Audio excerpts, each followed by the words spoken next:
Hey guys, what's going on? Robert from International Postal Research. Mais um vídeo para vocês. Vamos a Brasília. Bom, a juíza Luciana de Oliveira, que penhorou bens da OAS, ou seja, o apartamento triplex do Guarujá, que não é em Curitiba, já está errado aí. Confrontou o senhor Sérgio Moro. Então a gente vai fazer uma ênfase do que vai acontecer quarta-feira, diga-se de passagem, no dia 24, lá em Porto Alegre, no TRF4, com a presença dos desembargadores que vão ter que fazer uma reavaliação de todo o processo. Ou seja, o presidente do TRF, a gente sabe muito bem que já prestou várias entrevistas, principalmente para o lixo da Jovem Pan, Bandeirantes e Rede Globo, enfim, juntamente com Carmen Lúcia, para poder desafogar a batata quente que Sérgio Moro passou para ele. Ou seja, está jogando uma responsabilidade, diga de passagem, que é um processo político que não está indo adiante. Ou seja, eles querem fazer da mesma forma que fizeram o golpe quando a presidente Dilma Rousseff, através do impeachment. Ou seja, o processo não é contra o indivíduo, é contra o candidato. É um processo político que já tem bases que não tem vertente, ou seja, acima, eles homologam acima da Constituição. Então isso fere o direito do Estado, ou seja, e gera um estado de exceção, literalmente, na democracia do Brasil. Então, o monopólio da narrativa é simples, é tentar colocar, expor o ridículo, o máximo, as tentativas de um processo que está totalmente fracassado.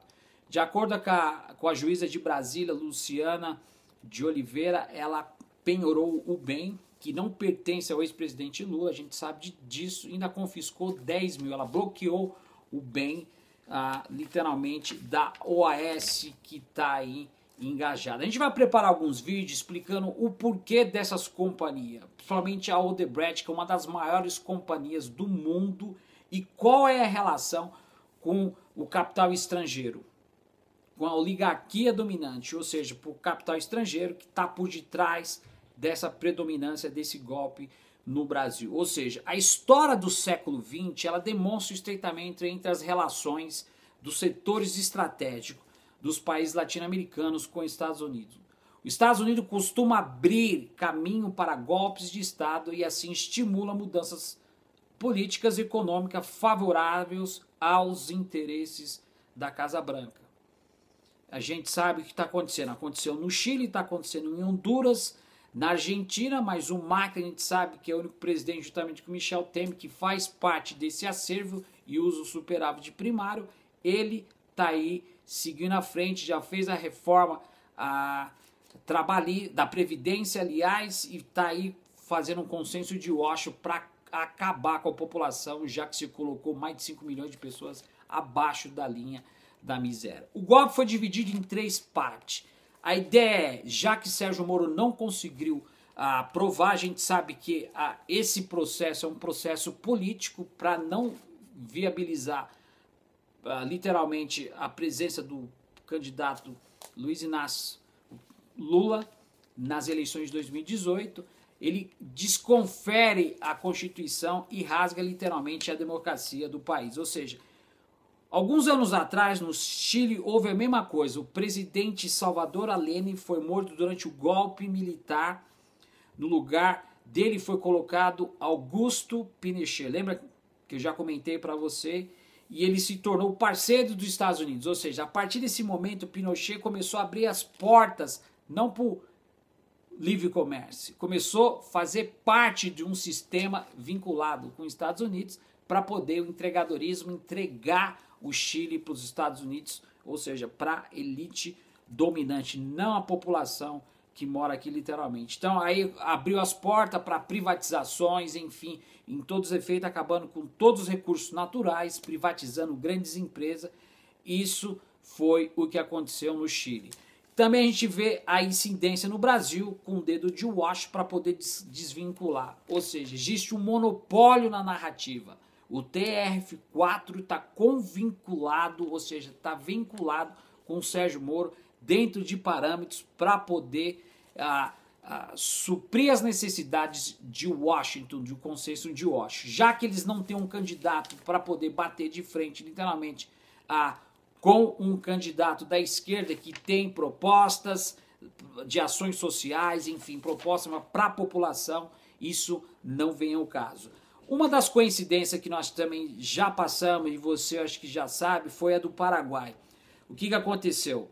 No Paraguai, a desembargador, ou seja, a cônsul dos Estados Unidos, a diplomata dos Estados Unidos, a Liliana Weiler, ela deixou a embaixada dos Estados Unidos no Paraguai antes da deposição do presidente Fernando Lugo, em 2012. Por 3 anos ela passou informações secretas do governo do Paraguai e desde 2009 foi vazado no Wikileaks, como nós temos vários documentos e emendas parlamentares que mostram, que revalidam o pacto de não só Michel Temer, mas de Sérgio Moro, vinculada aos órgãos internacionais, as empresas e as grandes incorporações aqui dos Estados Unidos. Ou seja, toda essa destituição do governo do Paraguai foi premeditada através de um golpe silencioso que calou a população.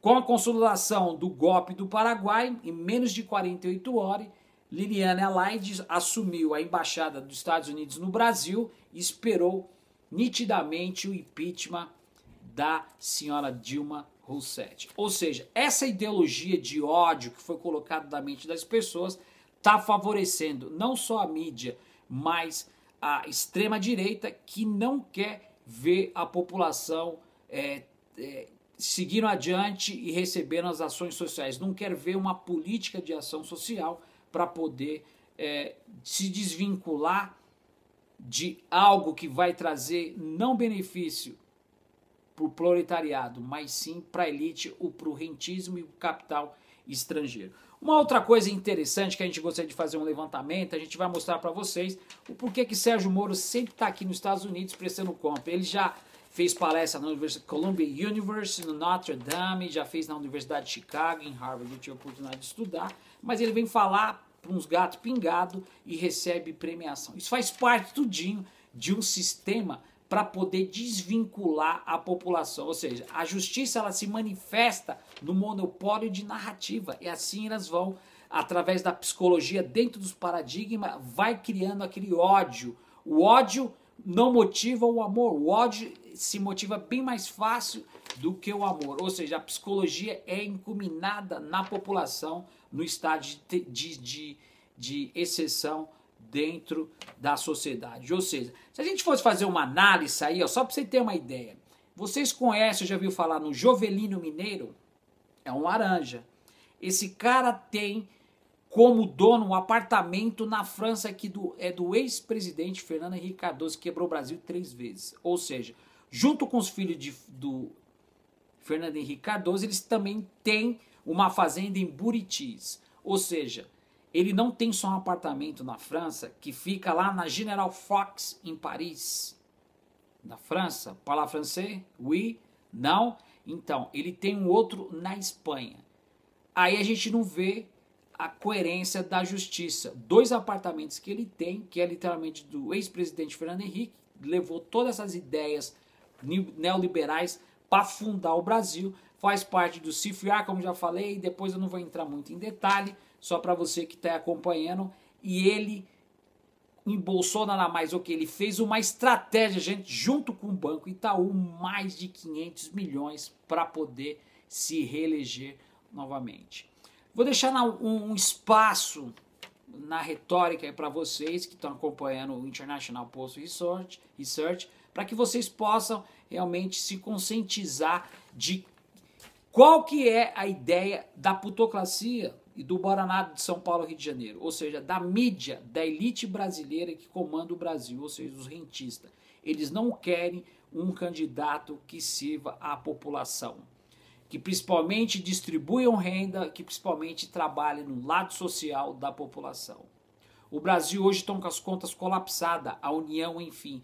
Provavelmente, se o Lula passar dessa observação, a gente sabe que vai ser os vai ter as pessoas que vão revisar o processo, isso não quer dizer nada dia 24, que ele vai sair algemado, então ele vai sair preso literalmente. Ele pode entrar em recurso. Os recursos foram colocados pelos advogados de defesa, todos foram negados literalmente. Essa juíza Luciana de Oliveira, da Vara de Brasília, ela confiscou o apartamento que está no nome da OAS. Aí eu pergunto para vocês, o feitiço está virando contra o feiticeiro e a população está adormecida com um discurso de ódio. Eles não querem ver o Lula preso na cadeia. Eles querem entender por que existe, ele está sendo condenado, ou seja, por que existe essa formulação de ódio na população. Então tá dado o recado para você que está aí ouvindo. Provavelmente, se Lula passar para o segundo passe em agosto, ele vai poder entrar com o pedido da candidatura e com certeza Michel Temer, juntamente com os seus aliados, a elite que está trabalhando, eles vão querer dar um ataque no real. Presta bastante atenção, você que está ouvindo International Post Research, você que tem dinheiro em banco, toma cuidado. A inflação, estou preparando um vídeo para falar sobre a inflação, como é que a inflação está tão baixa, sendo que a gasolina está altíssima, a gente sabe muito bem, o Brasil não tem refinaria, vende o petróleo com preço de banana, compra com preço de dólar, tem que aumentar. A farsa de João Dória também, junto com as passagens, eu vou estar explicando para vocês. Fique ligado no International Post Research, stick around, Robert for International Post Research, participe. Aqui a gente não pede dinheiro, é um canal independente, a gente está aqui para poder trazer informações na íntegra para você, pode criticar, fazer o que você quiser, mas uma coisa, espero que você realmente entenda. O feitiço está virando contra o feiticeiro e a resposta está única e exclusivamente na mão da população que tem aí sofrido drasticamente. Grande abraço, a gente vê no próximo vídeo. Até mais.